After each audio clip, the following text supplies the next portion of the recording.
Bear Down Bears fans, another edition of the Chicago Bears podcast coming your way. So much to get to on today's episode. We heard Kevin Warren and so many others talk about the stadium. We got to see some renderings of the stadium. Got to get a former Chicago Bears opinion on what it's going to be like seeing a possible new stadium in Chicago. And that's why we got Jason McKie on today's episode of the podcast. Hit that like button, subscribe to the page, leave a 5-star review. Y'all know what to do. Also going to be welcoming in a very special guest. We'll tell you guys all about that when we get him on. He will be here soon, so hold on to your Bears hats, ladies and gentlemen. We got a lot coming to you, but hit that like button, subscribe to the page, leave a 5-star review. Y'all know what to do. Today's episode is brought to you by the Hard Rock Casino in Northern Indiana. Las Vegas style gaming, just 30 minutes from Soldier Field. Exit 6 right off I-80-94. J-Mac, what's going on, my guy? Pat, what's going on, man? One of my favorite days of the week. Get to talk Bears football. Obviously, we got a lot going on. Big day for the Bears tomorrow. So it's been a busy time, man. High school is recruiting season, so these coaches are out and about, trying to get their eyes on prospects, trying to find the next member to join their program, and we got a lot of kids deserving of that opportunity. Chicago Bears Stadium, you already mentioned it. I got my JD shirt on, man. I know my guy Jeff Dickerson would probably be smiling. He's smiling down right now, looking at the rendering of the stadium. And I would have loved to hear his insight about what he thinks about it. And, this was his time of the year, the draft, the stadium. He would have been all over it. One of the best to ever do it here in Chicago. So I said, I do not want to, start this day off without saluting my guy, Jeff Dickerson, wearing his shirt today. So miss him dearly. And, he taught me a lot. And I think he'd be excited in the direction that the Bears are going into right now. Oh, yeah. I think there's a lot to look at, especially with how the Chicago Bears are moving. Of course, with the draft coming tomorrow, right? The belief, I think we're at a 99.999% chance that we're taking Caleb Williams first overall. So a new quarterback in town, new renderings for a new stadium for the Chicago Bears. We got a lot of new coming out. That new, as they like to say. The new Bears. The new Bears. I'm very excited, and I'm seeing a lot of I get the back and forth, I get the tax stuff and all of that, but just at the basis of it, when you look at the renderings of the stadium, how they want to do it, how they want to keep the historical value, because we know that the pillars have lost their historical status, but the historical value of the pillars still around the stadium. As somebody who played in Soldier Field, no clue if we'll call this new Soldier Field or whatever it'll be, but what are your thoughts on the Bears, one, going to a dome, two, tearing down old Soldier to make an entirely new stadium?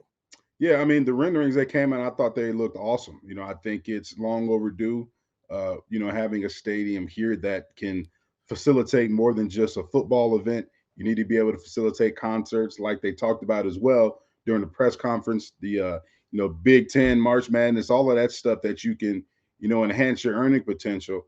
Something that we're not getting here in Chicago. We're getting passed over, and these different events are going elsewhere. So I like the fact that you can actually have a stadium that you could use throughout your entire year and bring different experiences here to the city of Chicago. I also like the fact that when they thought about this, I love the 14-acre recreational athletic fields, enabling the city of Chicago. A lot of schools in the public league, in terms of high school, they don't have the facilities that a lot of schools like we have here in the suburbs. They have to find places to have practices. They all play, one stadium at a borrowed stadium, and that doesn't level the playing field for them. And me being at a school where we have all of that, I do feel for those coaches, for those players, and for those schools not having the access and the resources that we have here.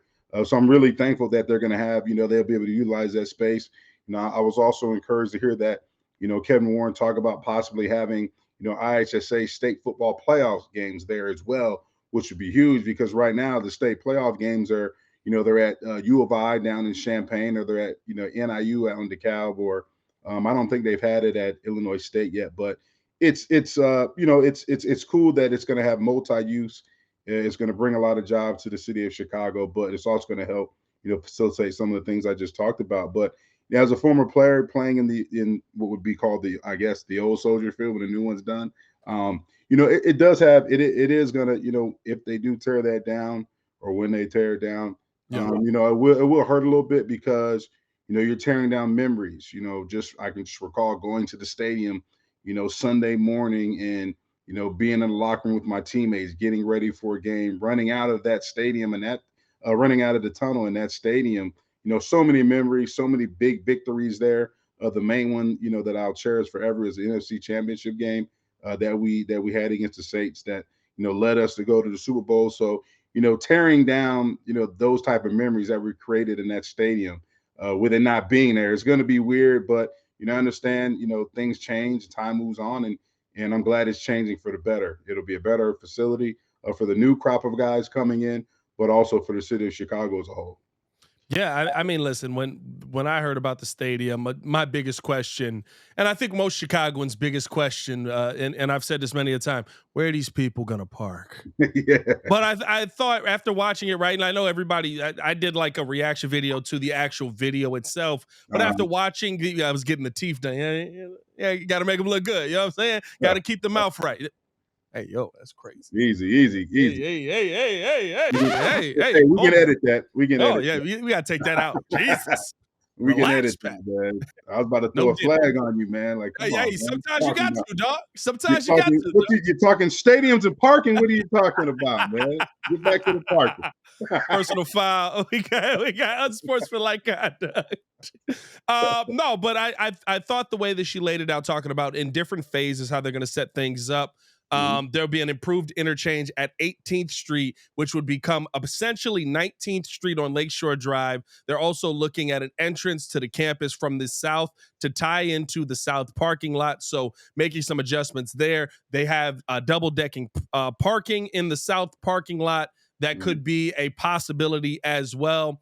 They're trying to add a litany of things to try and improve what I think a lot of Bears fans have said is the biggest issue with trying to get the Soldier Field. Nobody hates Soldier Field, Right. right? Nobody sits there and goes, wow, this is the worst stadium of all time. Do I think that there are some things that when they redid it, they shouldn't have done? 110%. Taking out like 20,000 seats makes no sense. Why we want more people to watch the Bears? You know what I mean? But the fact that they're taking into account what a lot of Bears fans have asked as far as questions, I do love the fact of that. I think that when you see kind of that Rosemont type center around it, like I don't know if people who I guess are outside of Chicagoland or outside of Illinois that listen to the pod have been to Rosemont, but like Yeah.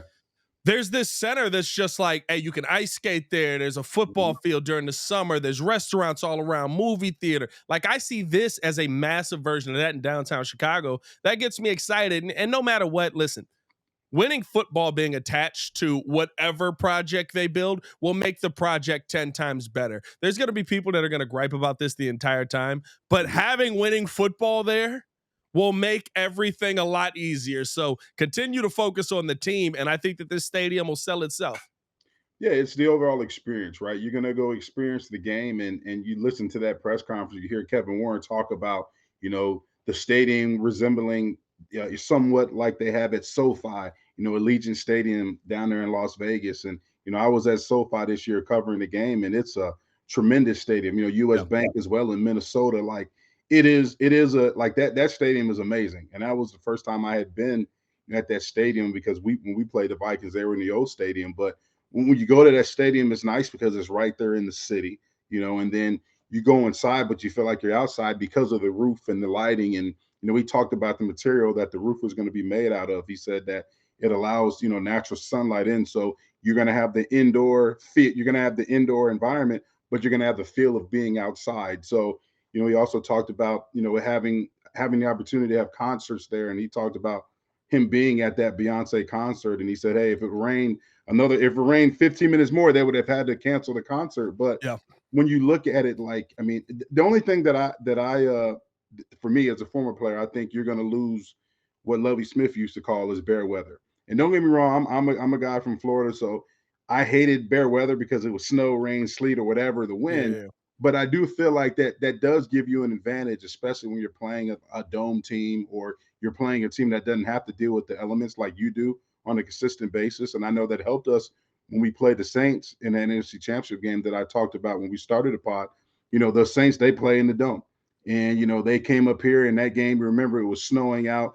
The field was muddy. It was bad. And the Saints, they had a team that really relied on speed, really relied on timing in their passing game with Drew Brees. And I think that really the elements disrupted their offense because the timing was off, because those receivers, they didn't have a great playing service to plant their foot in the ground and get to where they wanted, where Drew Brees needed them to be in terms of their passing game. So I think you lose the overall advantage of weather. Yeah. I think the fans, you're not going to see the fans out there with no shirts on, and they're painted. They got their dad bod, and they got the they got a Peanut Tillman's jersey painted on their chest or something like that. Or you're not going to see it. Well, you might see it, but it's well, not. Listen. Is that a bad thing for us? Is that bad? Yeah, I mean, like, is it? Yeah. I don't know if I want to see it. Like, I've been forced to see it, and it's like, oh, this guy, he's got it. But like, I mean, for the Bears fans, who they have their whole layout in terms of what they're going to do all week. Oh, I'm going to do this at the Bears game, or I'm going to wear a Bears head with this hat, you know what I mean, or whatever. Yeah. And it's going to be snowing. It's going to be -10 below. Like, we're going to be there. We can say we were there. You're going to lose that feel, but at the same time, I think, without a doubt, with the way things are trending in terms of stadiums, like, they're being used for more than just football, and the overall experience outside of the stadium is what's really drawing more fans in. And you talked about, that was a great comparison you made, Pat, in terms of how it kind of resembles Rosemont. In the wintertime, you can go to Rosemont, and I've been there. You can ice skate. Been there. You can go out, and Rosemont, they have concerts there. Like, everything surrounding, that what they have at Rosemont is going to be similar to what we saw in the renderings of Soldier Field. So, I'm excited. I think it's going to be great. And I know hopefully they can get it done, rather quickly. I don't know when it'll be done, but I think it's the renderings that came out. And I know this has been a hot topic for us for a long time. It's good to see, finally to have a visual of what we've been talking about for so long here in Chicago. Yeah. And I mean, listen, it is not going to be a small project by any means. Yeah. This is a $5 billion proposal for this new stadium on the lakefront. It's going to be a lot of, I mean, listen, I think about, my mind instantly goes to, of course, what's inside the stadium, but it instantly goes to if the Bears are able to compete for a Super Bowl that's in Chicago, or if the Bears are able to compete for a Super Bowl at any point, and you've got a stadium like that you would assume is going to hold between 80,000 to 100,000 people in there. On top of that, Super Bowl time, all those things you just said, J-Mac, I don't know if you lose those elements, because I'm selling tickets to be outside. I'm selling tickets to things that are, if you're in the playoffs, right? We saw when the Cubs won, everybody crowded around Wrigley. That's it. That's an opportunity. Or maybe you're not selling tickets, but if you can get a spot in there, we've got vending out there. We've got beers. We've got food. We've got all of this stuff. We've got warming tents, so that when you do get to playoff times in Chicago, you want that feel. There's a massive property outside of the stadium. I think this turns the lakefront into one of the best properties. It blew the renderings, and I know all renderings look amazing, but the ideas behind it blew me away, because all I could say was, you don't get that with Arlington. No, you don't get that view, that vibe, that feel with Arlington, at least to me after seeing it. Yeah, and you brought up a good point too. Like, and when you talk about having an opportunity to may not get a ticket to go inside the stadium, but to get a ticket to be outside of like the watch party. When you look at, and you're a basketball guy, look at the Milwaukee Bucks, right? Oh yeah. Back when they're in the playoffs, I mean, it seemed like people were having a better time outside than they were inside. And, so having that opportunity to say, hey, you know what? I may not be inside the game, but I'm at the game because I got a ticket to experience the game on 14 beautiful acres of football fields or whatever. I'm a part of the watch party. Is a great opportunity to enhance the revenue that you can make in having the stadium and just recreating all that space down there on the lakefront. And I mean, I think the cool thing too is you still have an opportunity, right? If you own a boat, to be able to bring your boat and pull up to the game as well. Like, that's, I mean, it's just, I mean, you look I'm not a boat guy, but I may be buying a boat. I'm not gonna lie. I mean, you got to like this, right? When you have the like the location of it in the renderings that we saw today, like Yeah. I mean, if you look at all the stadiums, right, in the league, I mean, there's not a better piece of property and a better layout, I could say, in terms of what we have right here. You know what I mean? Yeah. SoFi is a great facility, it's a great facility, but it's like it's not near no water. It's like it's downtown. US Bank is right downtown. Like Yeah. you have this stadium is right on the lakefront. Cleveland's on the lakefront, but we've seen their stadium. We You know seen what I'm their lake saying? too. Yeah, That yeah, lake catch fire every now and then. Yeah. yeah. So I think it's I think Kevin Warren, he's beginning to show why the Bears wanted to bring him here, why he was the man to get this done. And I think the renderings, I think more so than not, people's going to complain because that's what we do. We're going to talk about certain things, but I think overall, and I think the consensus will be that everybody's pleased with what they saw today coming out of that press conference. Yeah. I mean, listen, and I guess I'll ask you this, right? From a football standpoint, is there a worry? Because you brought up bear weather, and to me, listen, I'm not a major believer in bear weather. I know it worked for us in New Orleans, but I don't think it worked for us again until the Rams came here to play, and that's like 15 years, J Max. Like I've seen 2 games of bear weather that I think really took a real effect. I've watched warm weather teams come here and kick our butts in the snow. For Like sure. I don't. It But happens. do I you mean, it think that happens. do you think that the Bears maybe lose that ability to play in those kind of environments? Because we saw what happened when Miami had to go play Kansas City in Kansas City. We saw what happens when teams have to go play the Bills in the snow. Some of these AFC teams, you are going to be in stadiums like that on your way, trying to get yourself in a position to make the playoffs, different things like that. If that's the case, do you want to still have an element of that, or can you just get that by going out there and like, okay, we know we got the Saints coming up, or we got the Chiefs coming up in a couple of weeks. It's going to be snowing there. We're practicing outside. Yeah, I think you're not going to be able to replicate the exact weather in terms of where you may be playing. So like Buffalo, right? Buffalo's going to get more snow than Chicago, Yeah. right? And the temperature may be a little bit colder, but at the same time, you can come close to replicating what you're going to face on that Sunday. You know what I mean? And I think, yeah, you may lose some of that because you're not going to be able to replicate that exactly. But I think at the same time, having the opportunity to be able to go outside and say it's going to be cold. This is what it's going to be like. Like we can do that. Like Miami, when they played Kansas City last year, they couldn't replicate that. Like you can turn the air conditioner up as high as you want, but guess what? It ain't gonna hit you like that Hawks gonna hit you when they went out there. I mean, that was abnormal because it was affecting the Kansas City Chiefs players and they lived there. You know what I'm saying? So you're not going to be able to replicate the exact elements that you're going to face on Sunday, but at least here in Chicago, we can come close to it because we're going to get some of that, that snow, that negative degree temperatures and stuff like that. So, it is what it is. You got to be a pro and you got to adapt to the elements no matter rain, sleet, snow, negative 10 degrees, 85 degrees with humidity. Like that's your job to adapt. But, I think that just having that stadium, I know the guys will appreciate it. The players will appreciate it because, hey, you know what? Now I know for sure when I'm at home, I can go no sleeves and I can be fine. I ain't got to fake it like I'm not cold. You know what I'm saying? It's no sleeves and we're going to be fine regardless. So I'm excited, man. I think it's going to be cool. You said you ain't got to fake it. You ain't got to sit there and be like, yeah, we tougher than y'all. I'm freezing, dog. Hey, look here, man. No sleeves. All right, we had a rule you couldn't wear sleeves, but I tell you what though, man, I done been out there sometimes like, yo, I am cold. Like I don't care. Like I don't care what they. Hey, we look like we ain't cold, but we are cold. You know what I mean? I'm not bad at it. Did y'all? So what was when it was cold weather games? Did y'all always practice outside, or was it just on cold weather games, y'all knew y'all were practicing outside to prepare yourselves for it? We got a beautiful indoor facility called the Walter Payton Center. It's beautiful. Named after the greatest of all time. And we never used it. Lovey always be like, we're going outside. That's how bear weather came about because, we look outside, after meetings and be like, damn, we got to go out here in this. Like, damn, it's only Tuesday. It's only Monday. We got to go out here and have a walkthrough in this, or it's only Wednesday. Like, we got to go out here and practice in this. And you're like, damn, we can go inside. Like, why do we have to be outside? And Lovey's from Texas, so you're like, I know he's cold. I don't care if he's got like I don't care if he's got 2 Scully hats on, a pair, 2 pair of gloves on. We know he's cold, but he would always say, hey guys, we're going outside. It's bare weather, guys. We're going outside.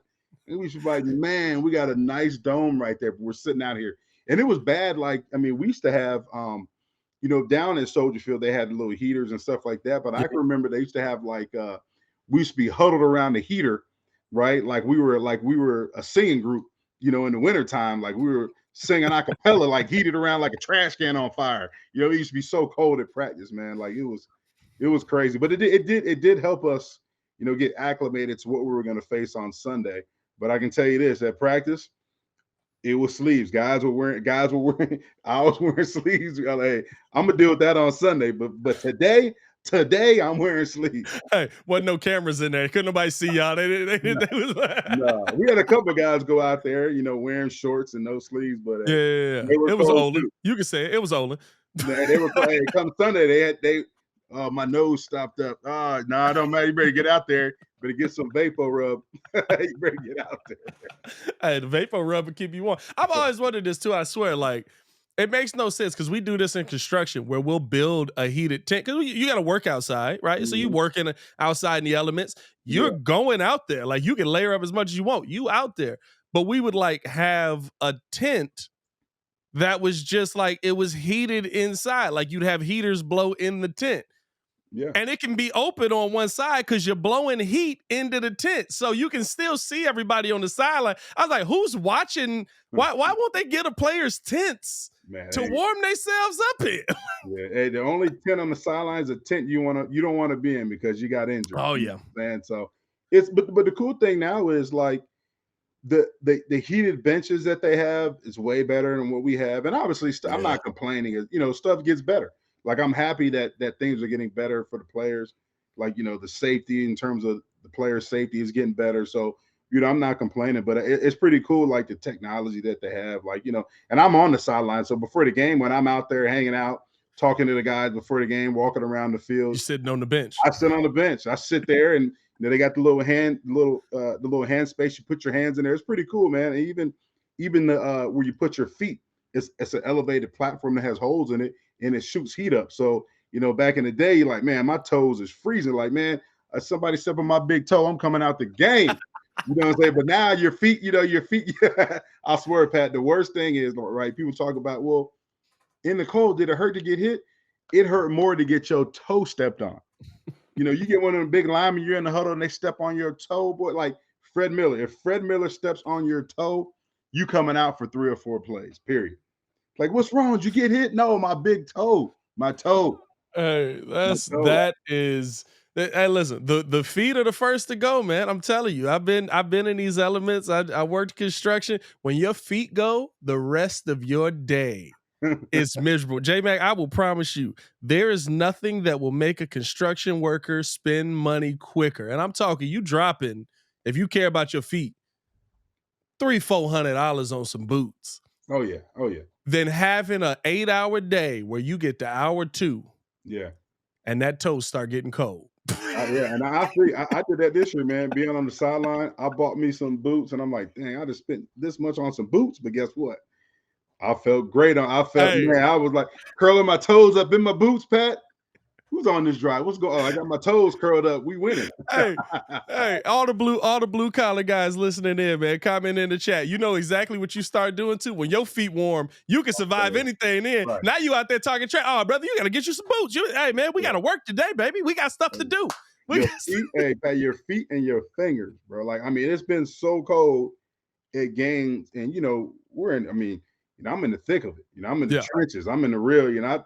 Like I always tease the wide receivers, like, man, y'all not even playing football. Like y'all are away from the action. You catch the ball, you fall down. Like we're in the heat of it. Like we're fighting, we're battling.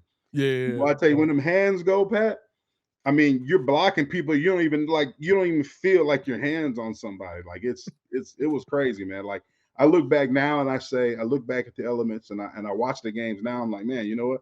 I'm like, how are they playing in that cold weather? Like, how are they doing that? How are they playing in this cold weather?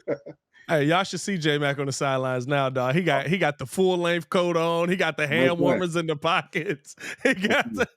Hey, our equipment manager, Tony Medlin, will walk past. T-Man. He'd be like, J-Mac, you good? You good?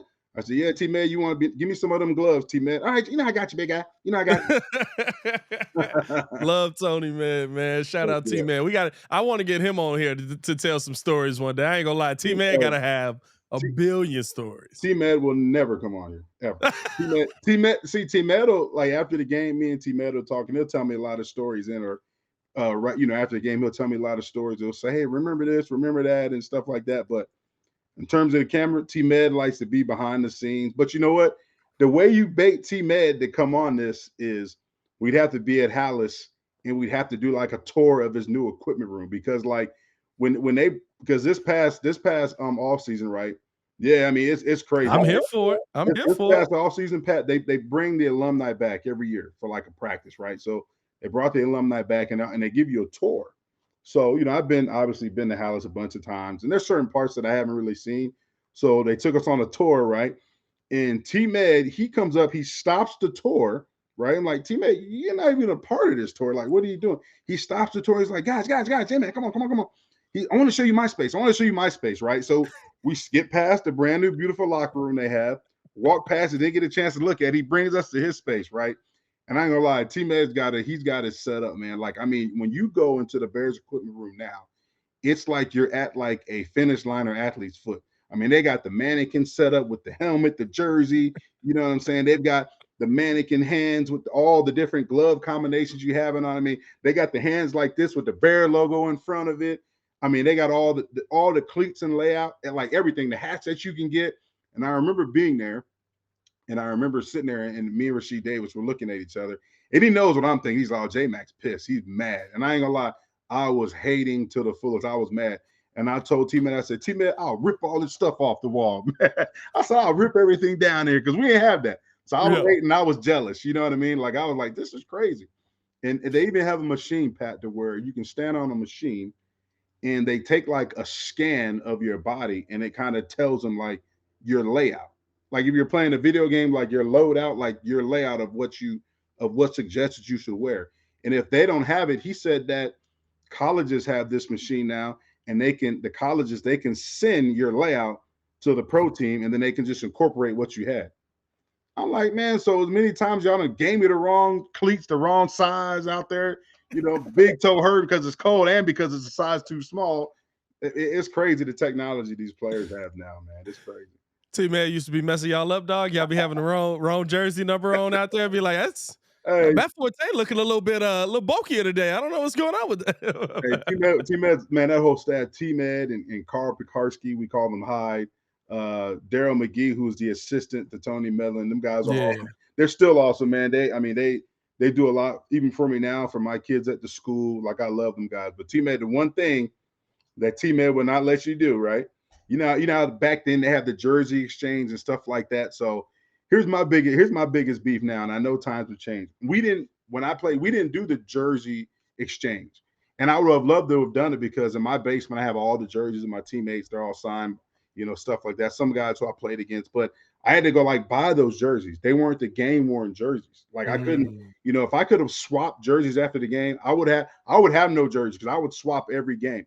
But if you tried to take your jersey after a game, like if you came in and you tried to take your jersey off your shoulder pads, and we had some guys try to do it, and I ain't gonna, drop their name, but he would go crazy. He'd run over to your locker and say, hey, don't steal from me now. Don't steal from me now. Don't steal from me now. And you're like, T-Med, this is my jersey. Don't steal from me now. Like he would, that's a big no-no with T-Med, man. He was not having it.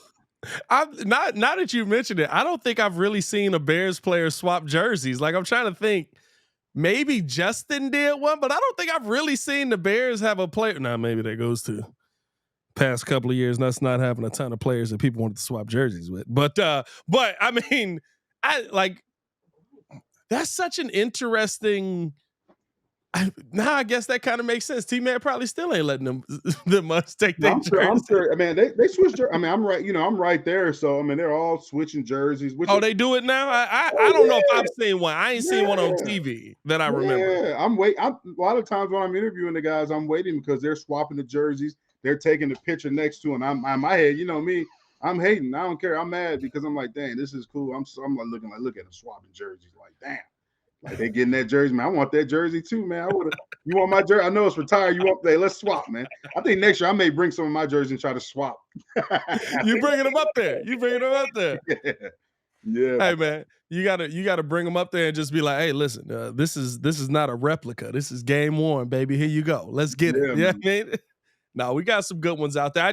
I love the fact that this stadium got the update that it or is getting the update that it's getting. I'm glad that we're kind of, not to say that we're moving past the bear weather thing, but it's something that hasn't worked in our favor. I see more positives, especially on the football field, from seeing a team that is willing to play in a dome, and we know the type of grass turf combinations that they put in there now. You're moving faster, you're cutting better. I just think that it's all in benefit to the players. It excites me about the time that we have in Chicago and where this team is really heading towards. And I think it really shows a vision, not just on the team, which I think is very different. I think that you guys had a team where the vision was Super Bowl from a team aspect. But now it feels like, no, it's not just Super Bowl, it's greatness from every level that we can be at. George got to be great. That peanut. No, he said it'll be on at 4:45. Oh, okay. Yeah, sorry about that. I don't know what that was. Nah, you good. Give it a little cut right there. Can you see me? I don't know what. Okay, there it is. Damn. Yeah, I see. Yeah, I don't know what. Right. But no, I just think, speaking from an organizational standpoint, it feels like from top to bottom, the Bears are chasing greatness, and that's a difference to me. And I think that does start, and we can keep this thing moving along, man. Let us know how you guys feel about the stadium down below. Let us know your thoughts on this whole thing, this whole process. Do you like it? Do you dislike it? Most of the people that I've seen dislike it are like, what is this going to cost me in taxes, bro? I feel you on that. I feel you on that. 100%, man. I mean, hey. The part that sucks is I'm like, I mean, the mayor not going nowhere. He going to impose the tax. We paying the taxes no matter what. Like, I might as well enjoy the stadium because of it.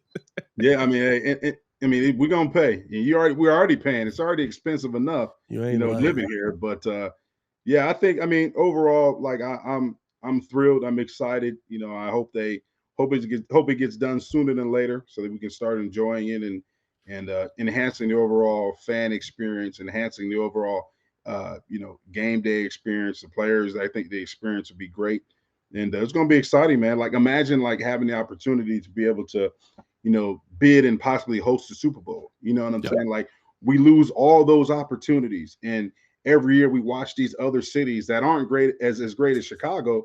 We lose those opportunities because we don't have the facilities to be able to provide that type of infrastructure that they need to host these events. But now being able to, like you said, like, different artists and being able to have a residency here, not just for 3 days, but possibly 20 days. Fire. Like, I mean, that's crazy. Like, you know what I'm saying? Can you imagine like Drake and Kendrick Lamar here for 20 days battling? You know what I'm saying? Like, they just both dissing J. Cole at the same time. Yeah, I mean, I'm saying Drake and Kendrick having a face off here. You know what I'm saying? Like, I'm buying the ticket for all 20 days of that. You know what I mean? So it's just creating opportunities like that you can't right now. Imagine having the Big Ten championship here, and you're a basketball guy. Like, you're selling out because it's Chicago. Like, let's keep it real, right? And I'm a little biased. I'm not a Colts fan. I hate the Colts. I have my reasons, but I respect that. Would you rather go watch the Big Ten championship in Indianapolis, or would you rather come to Chicago? Drop your comments in the chat and you pick. You let me know. And we got the advantage. We have the former Big Ten president as the president of our team. Of course he wants the Big Ten championship here. Right, let us know, I think that's the first event we get. Yeah. Realistically speaking, concerts are going to be there, all of that stuff. We're going to have that. But, like, I think the first major event we get, I'd say the second they cut the ribbon, the new Big Ten president is just like, hey, so when are we moving in? Because 100%. Like, I mean, 100%, man. You can have, I mean, basketball Big Ten, the football Big Ten. I mean, come on, man. Like, I mean, really, like, drop what you guys think in the chat. Do you want to go to Indy or do you want to go to Chicago? Like, We didn't got to take a poll, Pat. Come on now. We didn't even got to take a poll like that.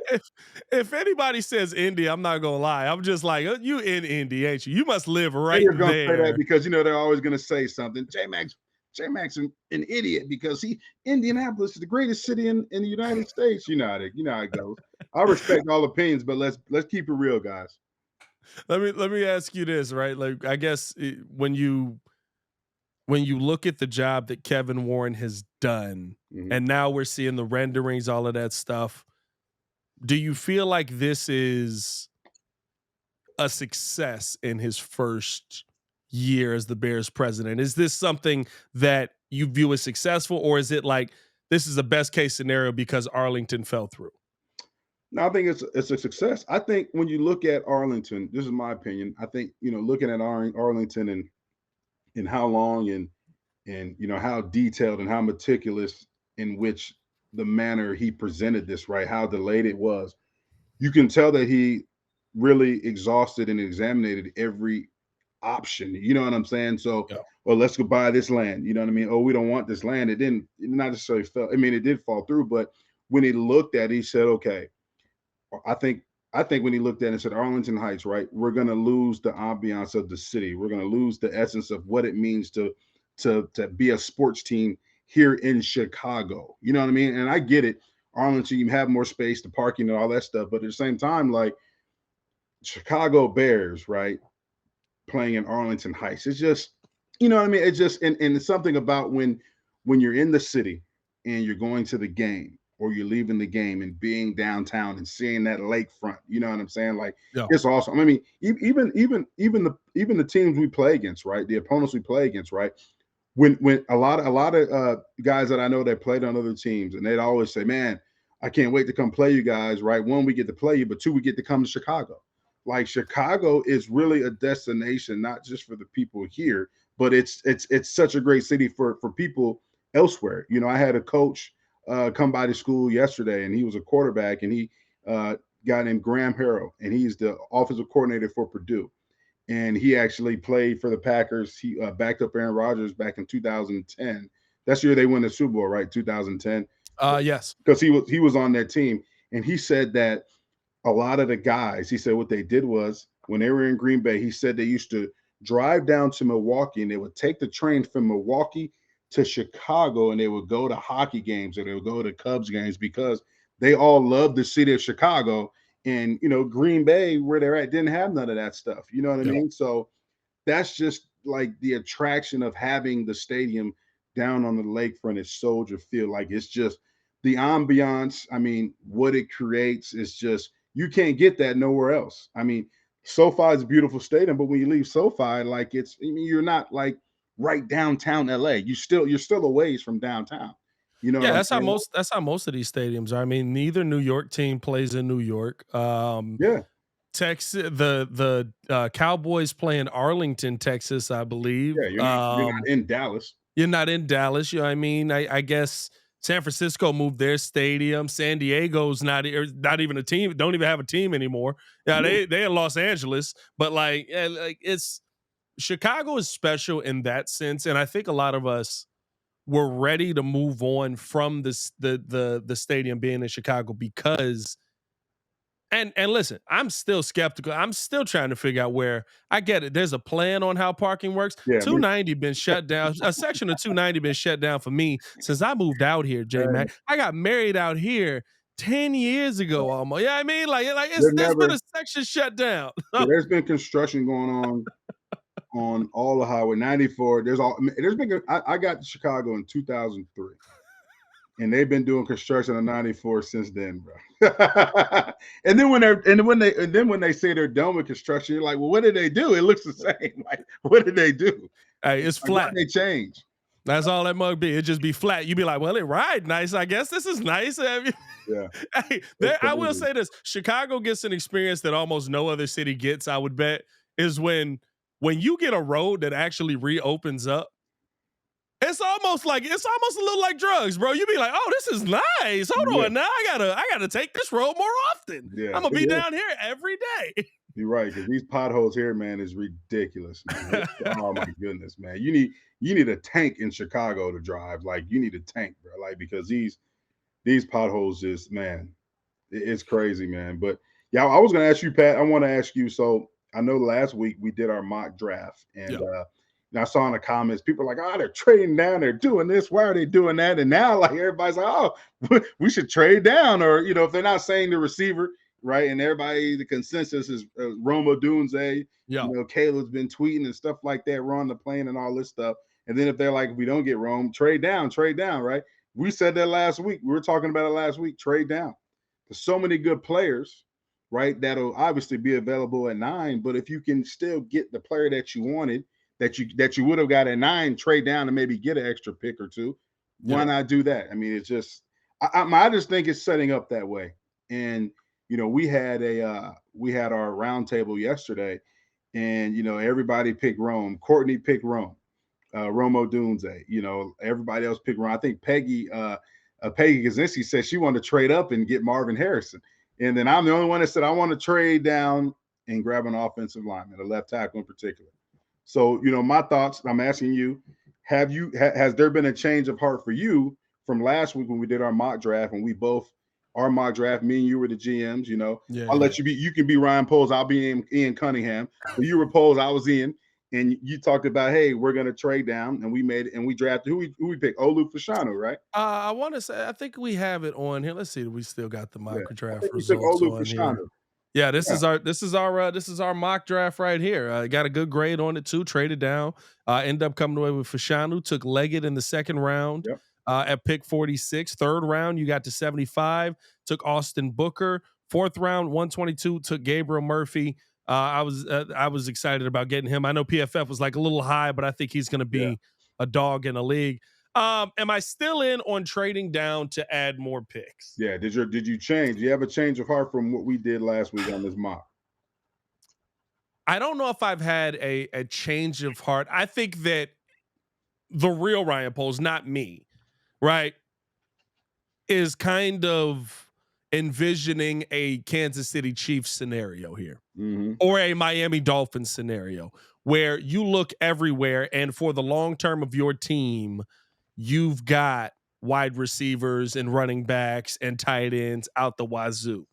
I think that you can trade back and still get some really good value, but when you hear a lot of things about Roma Dunze, I just think that Ryan Poles won't look to do that. For me, if I was the GM, it would be tough for me to see the amount of talent that's going to come off the board between 9 and 75. Front camera. Right? If we don't make this trade, we're at 9 and then you got 75.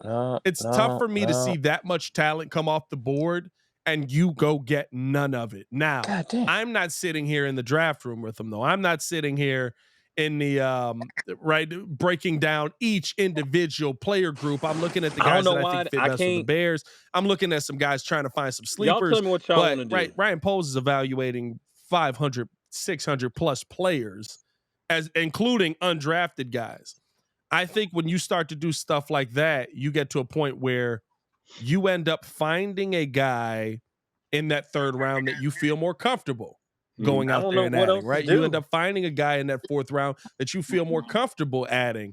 And so because of that, I think Ryan may actually stay at 9, take best player available, and then try his hand at maybe getting higher in the round, maybe combining some picks, using that third round pick to try and get back into maybe a little bit higher if there's somebody on the list that he sees. But I think for the most part, man, he said it in the press conference the other day. He's content at where he's at. He really is. And so, I mean, but the thing, keep in mind though, I'm people, other teams watch the press conference. They're trying to find clues. They're trying to find different things that they can use to enhance their strategy. So, I'm not saying. I mean, if he stays at 9, it's going to be with a player they wanted at that pick. Yeah. But he can just be saying things to make teams think that, they're gonna trade the pick or not trade the pick, but pick at 9 instead of trading down. So it's gonna be good. I'm excited to see it, man. I think it's gonna be awesome. Either way, we're gonna get better, and that's the main thing that we want from a Bears organization. We just want to get better. we've taken steps each and every year. This roster has changed dramatically since Ryan Poles and Ian Cunningham have been leading the charge in evaluations and adding players, and they've done a great job. Yeah, Peanut, thanks for joining the show, man. We know you're busy. Talk about life right now. Tell the Bears fans, what Peanut Charles Tillman has been up to. I know you got a podcast that you've been doing. Talk about, life as Peanut Tillman right now after retirement. Yeah, man. I just been chilling. Being a dad, being an Uber for all my kids really is what I've been doing. I was with Izzy the other day, helping him out with his thing. Got my podcast, NFL Player Second Acts podcast, myself, Roman Harper. We travel to a lot of the NFL sporting events, Combine, Draft, Super Bowl, and we really just the podcast focuses on former players in their second acts post football, and you hear a lot of amazing stories about what we go through as players, just trying to find our next niche in life after football. Some people become doctors, some people become coaches, some people just become homemakers, and just they're the ones that stay home and take care of the kids. So they do a lot of amazing things. A lot of guys go back to school, get their education, business.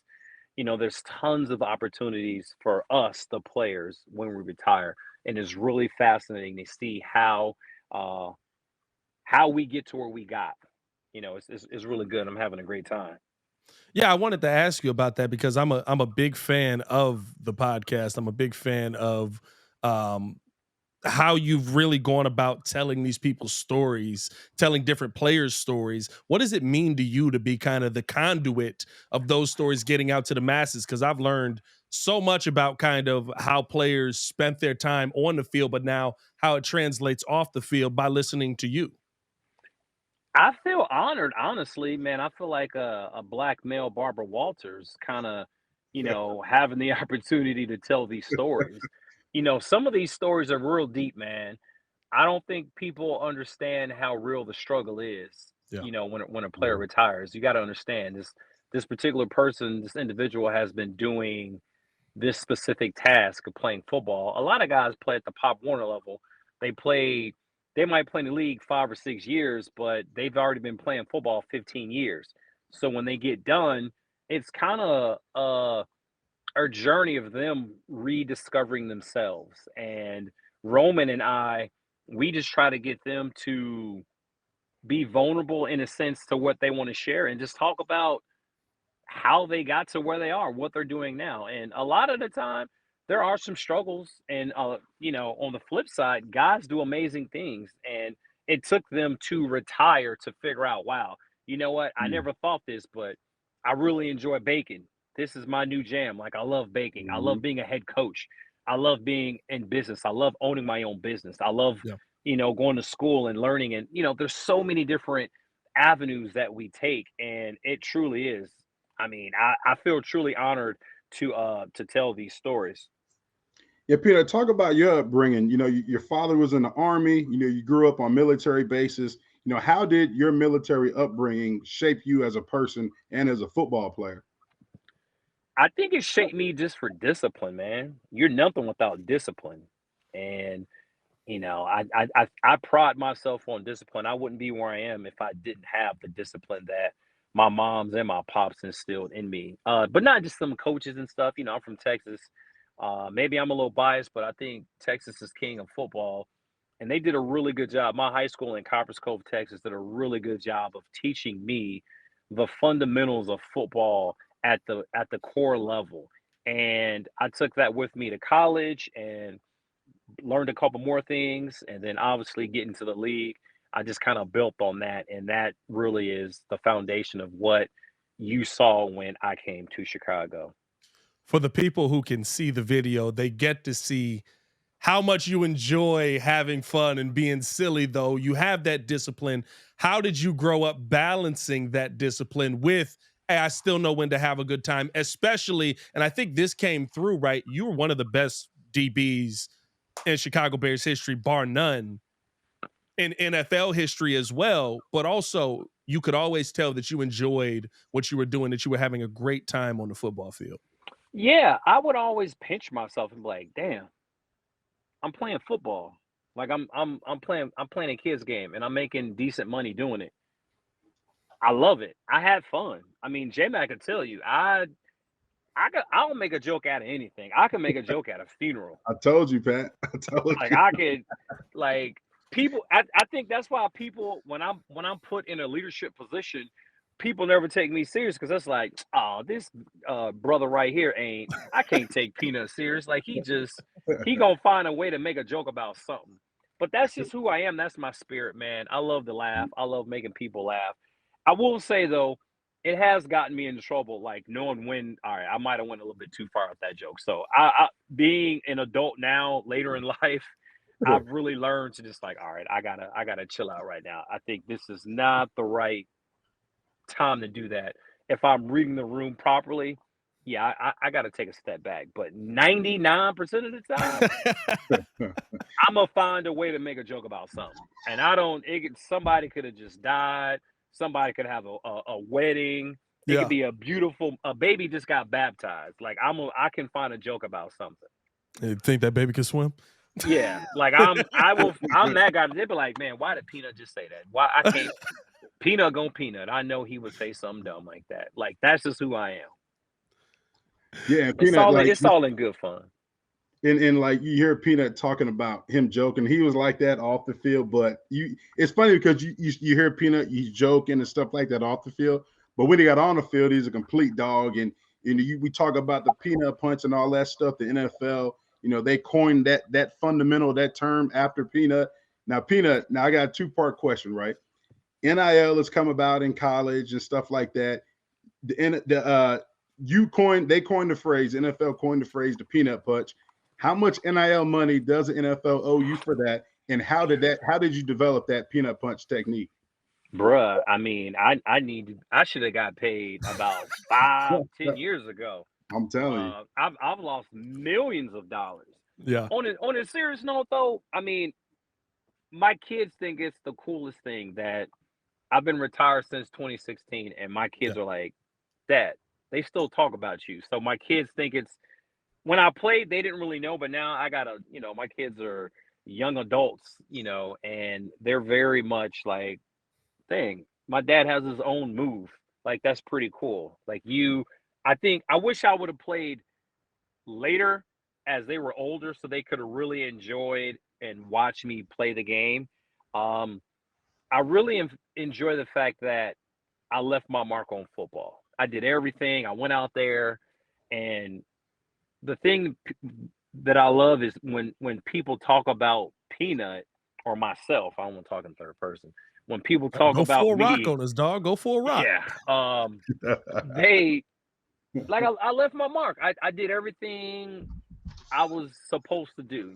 I didn't go to the big fancy school, and I hope my story can resonate with a lot of kids out there who like, man, I didn't go to the LSU. I didn't go to the Floridas, the Alabamas, the Georgias. I didn't go to an SEC school.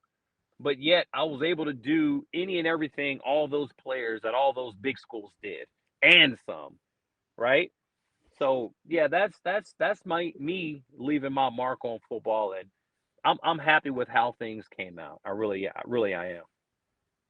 Yeah, I mean it's a move that you hear every single Sunday that everybody is reminded about who you are. Like that's got to be one of the coolest things in the world. And I think to me, right, seeing this offseason where two of your former teammates, I should say, going into the Hall of Fame in Devin Hester and Julius Peppers.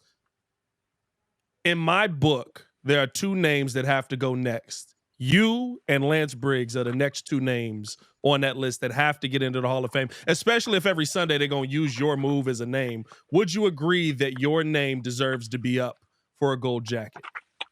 I mean, I think so. I believe it does, although it's not up to me.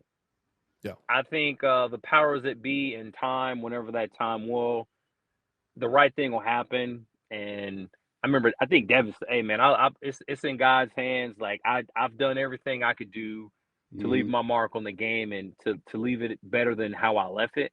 And I just think in time the right thing will happen. Yeah, Pino. So back in 2003, I know I'm showing our age. The second round pick, the 35th pick overall by the Chicago Bears was Charles Tillman. So talk about your draft journey. You know, tomorrow a lot of these guys are going to have an opportunity to join the NFL fraternity. Talk about what it was like for you going through the draft process.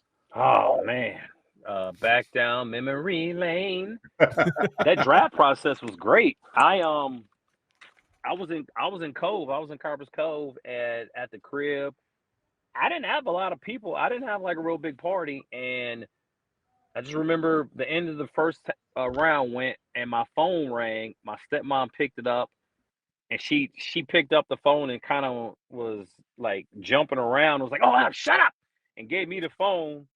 And after she gave me the phone, I remember it was Jerry Angelo on the phone, and he was like, "Hi, we talk a little bit. I'm Jerry Angelo, general manager of Chicago Bears. Blah blah blah blah blah blah. Congratulations, we're taking you with our next pick. You're a Chicago Bear." And I didn't say nothing. I just sat there and was like, "Holy shit!"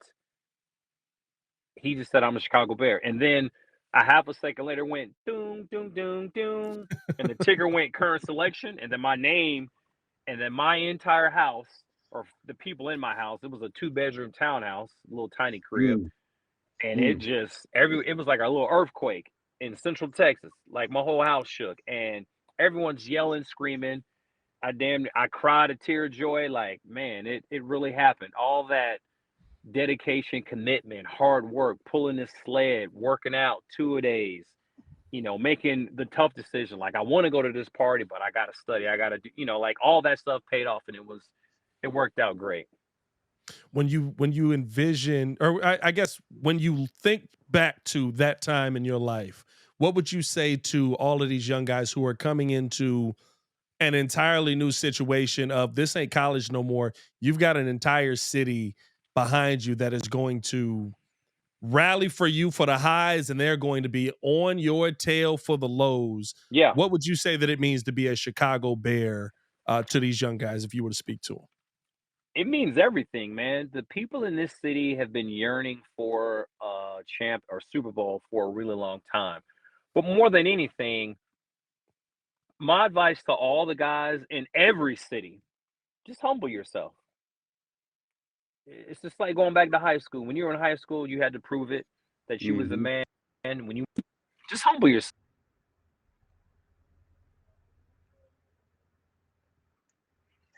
Don't be in there talking about, well, I ain't gonna do this and I'm not gonna. It's not about the hazing, man. It's just you're coming into another establishment, another business, and you're working with grown men. Yeah, they might make you buy some donuts or a little dumb stuff, but no one's really trying to touch you or put hands on you. Just humble yourself and show respect, and you'll gain that respect. But if you really want to gain the respect of your fellow teammates, go out there and let them know you can play. Because at mm, the end of the day, that's really what it's all about. Are you a guy that can help me win? Can you help us win? By all means, man, you can be who you are. Just help me win games. And I, I, I think if all the players do that, just humble themselves, go in humbly. I don't care what team you go to. You could even be going to that green team across the border. They let's they not do they'd that. even appreciate that. Just humble yourself. The fact that the Oh video snap! The started camera Yeah, the working working now. video works. I now. don't Like know it's what happened. working It just now. started working on its own.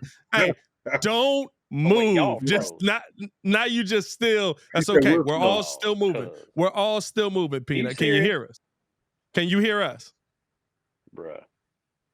Can you hear us, Peanut? Uh-oh. His How do I his type or video something? started working, and now You he can't froze. hear us. Peanut, can you hear us? Pe- Oh, you typed it in there. Yeah. Hello? Peanut, can you hear Yeah. us? Can you hear us? Yeah. I'm not Nice. moving Okay. anymore. I don't know what Hey, happened. You're moving. We got you're you, man. moving for I know. us. We I got you. know. Okay. Yeah, yeah. Hey, we'll Um, figure it out later. We'll figure out the logistics of yeah, it. This don't has worry been about amazing. I got Go another ahead. question. I know you talked about you being able to with your podcast, the Players Second Act podcast. So make sure you guys tune in. Peanut and Roma Harper do a great job. Make sure you Amazing. subscribe, tune in. You talk about the opportunity to be able to go to different events and interview different guys. I want to talk to you about have you had the opportunity to meet Caleb Williams, and what do you think about him as a player and potential quarterback leading this franchise? No, I haven't. I haven't met him. Excited to meet him. I'm sure I will at some point. And yeah, I'm excited that let's just say he's coming to Chicago. I think Hmm. he's very articulate. When how he speaks and how he forms his answers. I think he's very intentional about what he says and how he says it. And I Mm, watched the pivot interview that he did with the yeah. RC and them on the show, and Yeah. I like him even more now. I just think he's a guy who's been primed to be in this position. He's a guy, unlike a lot of other players like myself, like I feel like I was primed for it, but my path was a lot different than his. He's kind of, I don't want to call him the Messiah, but the way he's been kind of raised and the positions that he's been put in has really put him in a place to be the number one pick, to be a Heisman Trophy winner, to be in a major metropolitan area leading a major organization to numerous wins over the next decade plus. He's the right guy. It's so interesting, right? When you hear him talk, the confidence that he has, what he's going after, what he's trying to accomplish. Did you have any of that coming in where you were like, "Hey, I'm looking at this guy. This is a guy who I want to be able to accomplish as much as he did." Where Caleb's like, "I'm chasing 12. Y'all already know who I'm going after." Yeah. No, I don't think I had a guy. I didn't have a guy particularly that I wanted to chase. I just got to get on the field first. How can I get on the field? Okay, I got to work special teams. All right, I got to kill special teams to get on the field. Once I kill special teams, they'll know I'm ready to play. Okay, when I get my third down nickel back play, I got to make a play so I can start. I want to start. And by the fourth game, I started and I was greedy. I saw that movie Wall Street, Gordon Greco or Yeah. Gecko. Greed is good.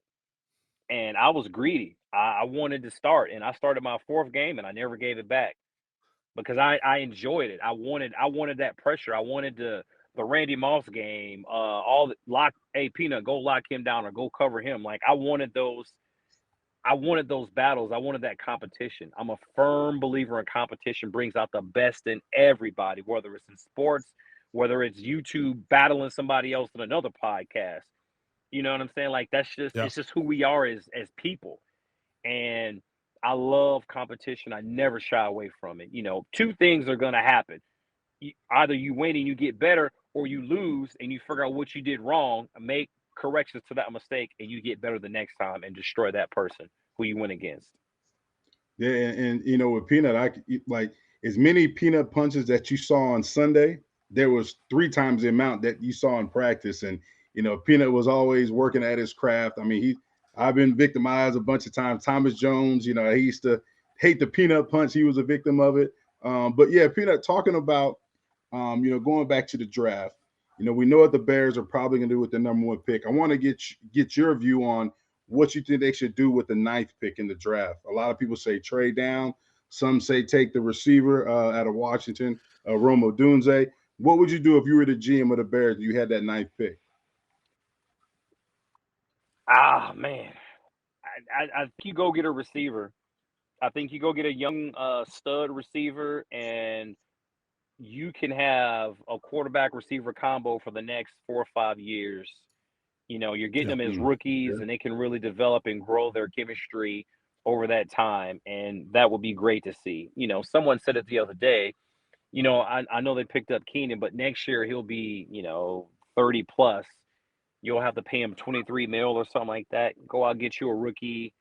And that's not a knock on Keenan and say that he's too old. I'm not saying that at all. I'm just saying as at football we know it's a business. So take the younger guy. He can give you 4 great years, with a number 9 pick. And those are 4 great years that your quarterback and your receiver can develop even more chemistry.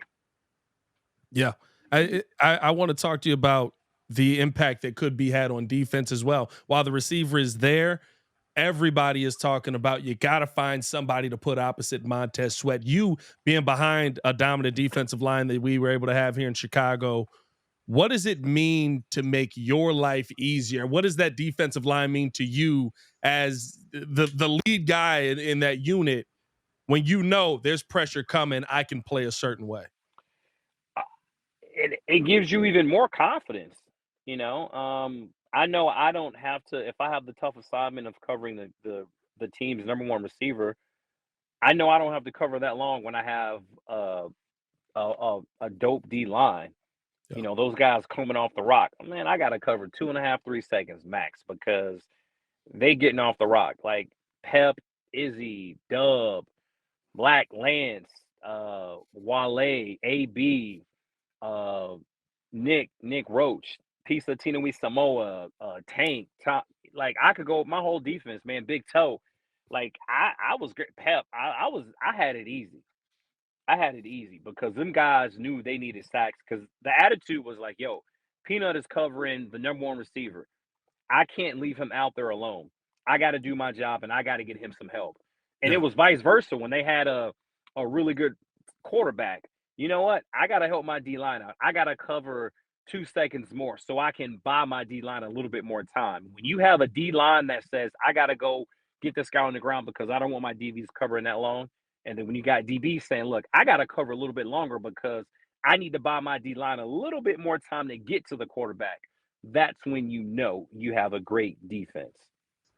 Yeah, I got another question. So Jalen Johnson wore the same number. He's actually switching his number to number 1 this year, but just evaluate him as a player. He just got an extension. He wore the same number that you wore.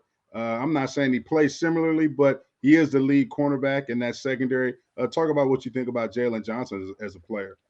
I think his game has grown over the years, and hopefully it just continues to grow. I don't think the contract extension will change him.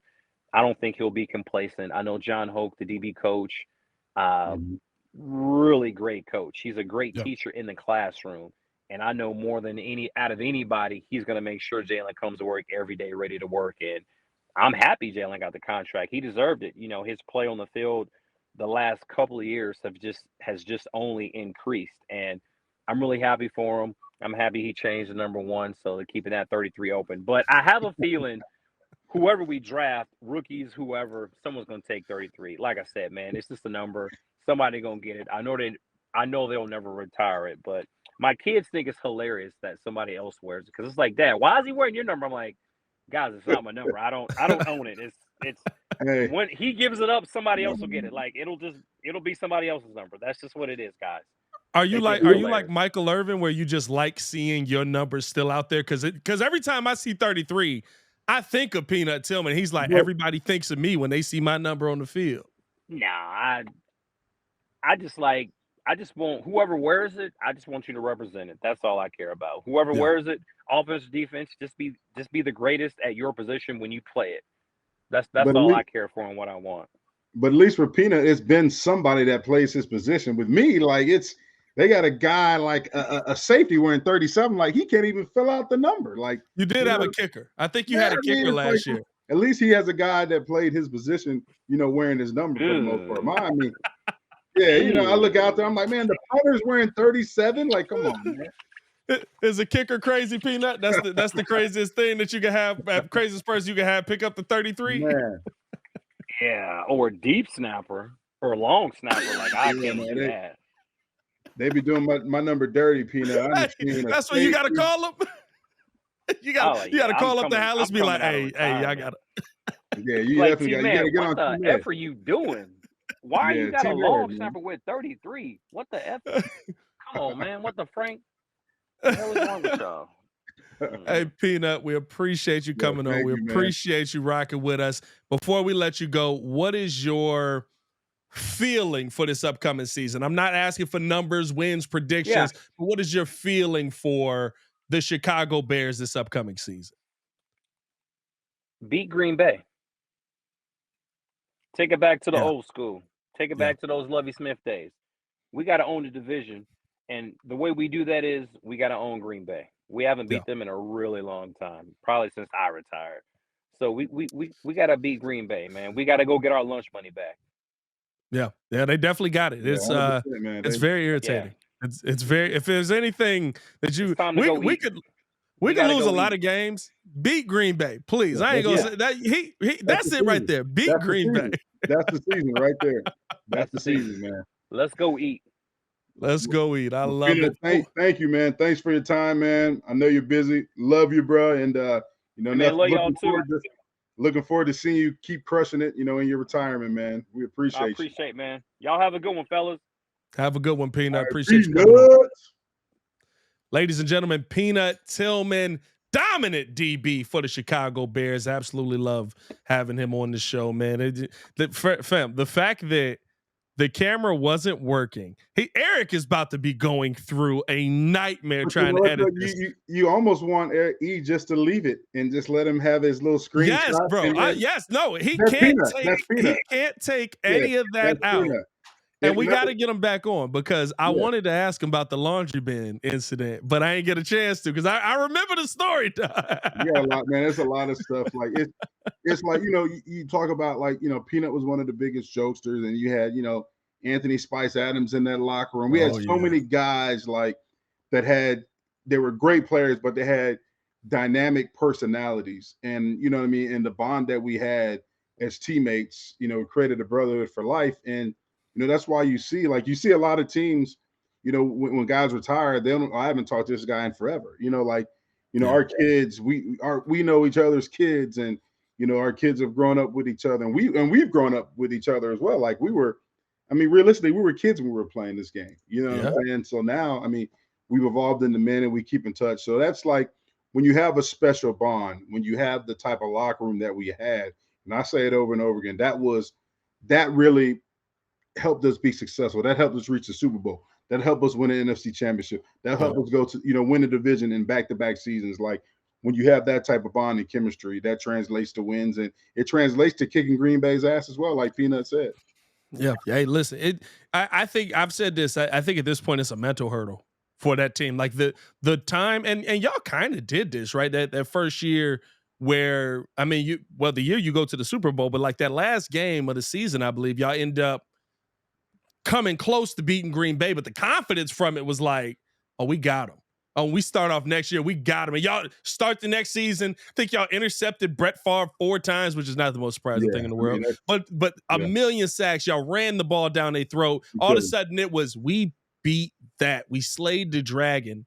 And the rest was history. Like, I think this team is dealing with that mental struggle. Yeah, 26-0 up at Lambeau. You know what I mean? Yeah. And it was just like he said, like, Peanut named all the guys on that defense. All those guys were tremendous players, great teammates. And on Sunday, you were going to feel them. Like they were going to be out there, like they were coming. And we offensively, like we played against, the defense that we played against every day in practice was the best defense that we were going to see the entire year. So it really helped us offensively to go out there and to, be able to operate at a high level because we weren't going to see a better defense than our own in practice each and every day.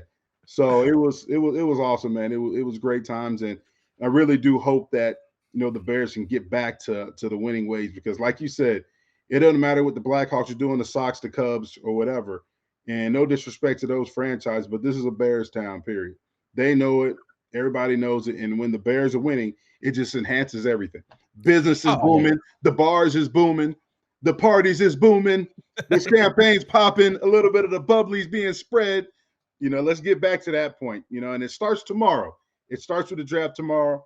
I hope the Bears, Caleb, wish you the best. We know, hopefully you'll be here. It's all speculation right now. And then after that, let's make sure we make the right picks to say whoever is under center, whoever is playing under center is going to be the guy. Oh, yeah. I'm excited. Draft tomorrow. Just so much coming to this team and some impact pieces that I fully believe will be added. So can't wait to tune in tomorrow. I'll be at Soldier Field. So if y'all are going to be up there, come say what up to your boy. Going to be doing a draft day vlog. It's going to be Big Bardans out here. Stop playing with us. Yeah, I'm going to be hyped tomorrow. I'm not going to lie. Tomorrow is an exciting day. And all of y'all, I want to come talk to me. Every single one of y'all who be talking reckless in the comments, if you going to be there, who'll be sitting there talking about, oh, now he's flipping and all of this, and now he's excited. Yeah, I'm a Bears fan. I'm excited. Like, yeah, I'm excited that Caleb Williams is coming here. All of y'all that talk crazy, come see me face to face. Come talk to me face to face, because I got your name saved. Pat, I know what you said. Pat, you better have some security with you, man. Get you a bodyguard or something. But yeah, I want to also give a shout out to my man Jeff Dickerson. I know we started the pod with that, but you know, my guy who was a big mentor for me, you know, in this media game, a person who I looked up to, a great friend, who was one of the best to ever do it here in Chicago, covering the Bears. I know he would be excited with the renderings of the new stadium and the way that things are going for the Bears. I know he'd be excited about this draft. He would be at Soldier Field covering the Bears. So salute to my guy, Jeff Dickerson, man. Miss you, love you. And, you know, you're always with us, man. Major love to JD, man. The voice of Bears news, the voice of Bears breakdown for me growing up. So major love to JD. Yeah. I loved everything that he meant to this, not just the organization, but to this city. I mean, it was literally like, if JD didn't say it, I don't know.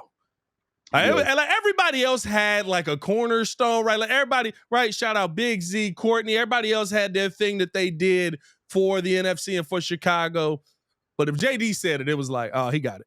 Yeah, you got it. So big shout out to JD, man. Hey, man, appreciate y'all for tuning in, showing love. A little bit of extra on this episode. If you're listening in on the podcast side, you got to come watch the interview. You have to come see it, because I can't explain to you how hilarious. Me and J-Mac were struggling to hold it together. We couldn't hold it in. We got to keep that on there. We got to keep that content on there.